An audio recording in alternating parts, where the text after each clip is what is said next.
YS Vivekananda Reddy హత్య చంద్రబాబు ముఖ్యమంత్రిగా ఉన్న సమయంలో జరిగింది. వైఎస్ వివేకానంద రెడ్డి హత్య సిబిఐ చేసింది. జగన్మోహన్ రెడ్డి కోరుకున్నట్టు కాకుండా జగన్మోహన్ రెడ్డి సిబిఐ విచారణ వద్దు అంటే సిబిఐ విచారణ కావాలని ఆయన సోదరి కోర్టుకెళ్లి కోర్టు డైరెక్షన్లో సిబిఐ రంగంలోకి దిగి విచారణ చేసింది. సో సిబిఐ విచారణలో జగన్మోహన్ రెడ్డికి సంబంధం లేదని చెప్తోంది. మీరు అధికారంలోకి వచ్చి 20 నెలలు దాటుతోంది. ఈ 20 నెలల్లో జగన్మోహన్ రెడ్డికి ఉన్న సంబంధం ఏంటో మీరు ఎస్టాబ్లిష్ చేసి ఉండాలి కదా. సపరేట్గా సిబిఐ వద్దు, ఏమొద్దు, ఒక సిట్ ఏర్పాటు చేద్దాం, జగన్మోహన్ రెడ్డికి సంబంధం ఉందా నిరూపిద్దాం, తేల్చేద్దాం. ఆ ప్రయత్నం ఏదో చేసి తేల్చి ఎవిడెన్స్ ఏంటో చూపి అప్పుడు మాట్లాడాలి కదా.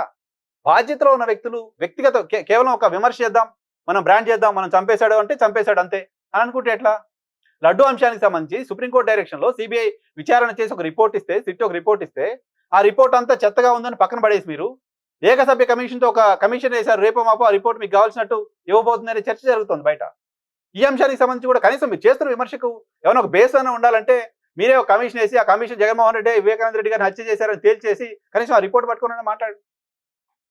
సిబిఐ కోర్టులో సిబిఐ 2 సార్లు 3 సార్లు దీంట్లో మీరు విచారణ చేయడానికి ఏం లేదు అని చెప్పిన తర్వాత సునీతారెడ్డి గారు ఇంకేదో విచారణ చేయమంటే దానిపైన కూడా విచారణ చేసి ఆ విచారణ తర్వాత కూడా జగన్మోహన్ రెడ్డికి భారతిరెడ్డికి సంబంధం లేదని చెప్పిన తర్వాత కూడా అదే క్యాంపెయిన్ అదే బ్రాండింగ్ చేసుకుంటూ పోతే సోషల్ మీడియాలో ఎవరో ఒక పోస్ట్ ని షేర్ చేశారని కేసులు పెడుతున్నారు కదా, తప్పు అది అని.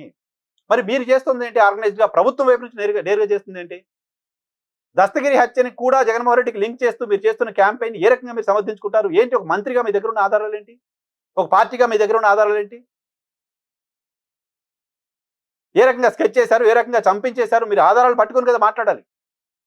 రాష్ట్రంలో ఏదైనా హత్య జరిగితే ప్రతిపక్ష నాయకుల పైన పోరాటం, ప్రతిపక్షాలు చేస్తున్న తప్పులను తెప్పుకోవడం, లేదా మీ ప్రభుత్వానికి సంబంధించిన మంచిని చెప్పుకోవడం ఓకే, చెప్పుకోవాల్సిందే. వాళ్ళు మీ పైన మీరు వాళ్ళపైన ఈ తరహా విమర్శలు చేసుకుంటూ పోతే, ఈ తరహా విషయం చెప్పుకుంటూ పోతే ఏంటి ఉపయోగం? ఒక్కడి టార్గెట్ గా ఇంతమంది ఆయన పైన దుష్ప్రచారం చేస్తున్నారు అనేది ప్రజలు నమ్మితే మీ పరిస్థితి ఏంటి?